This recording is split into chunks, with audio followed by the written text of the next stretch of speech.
l'importance du design dans cette lutte anti-gaspi, le fait de se dire qu'on a beaucoup parlé de l'importance du design dans la tech et dans l'innovation, mais se dire que la lutte devient belle parce que l'objet dont on va s'emparer pour pouvoir lutter contre ce gaspillage est beau.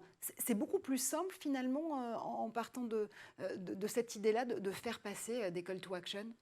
Alors oui, ce serait beaucoup plus simple. Dans les faits, malheureusement, c'est pas toujours possible. Nous, on l'a vu très bien. Il a fallu faire preuve de beaucoup de pédagogie pour faire comprendre que un fruit moche, par exemple, Mhm. un légume un peu abîmé, est lui aussi beau. Donc il y a peut-être une surreprésentation d'une certaine esthétique aujourd'hui dans la mentalité des consommateurs, en tout Mhm. cas dans la vision des consommateurs des biens.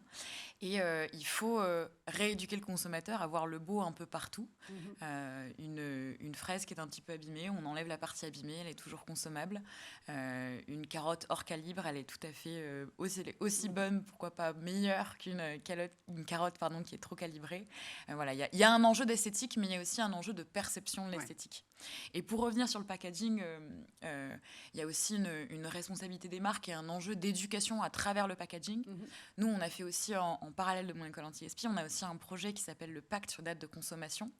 Et c'est une coalition d'acteurs qui se sont réunis avec nous pour sensibiliser et faire mieux comprendre les dates de consommation. Mhm. Aujourd'hui, il y a 2 dates en France, là, à consommer de préférence avant le ou à consommer jusqu'au. C'est 2 petits mots qui changent et qui pourtant ont une conséquence énorme puisque c'est 20% du gaspillage chez le Mhm. consommateur. Donc avec certaines marques, on s'est réunis et on a notamment mis en place des pictogrammes à apposer sur le packaging. Mhm.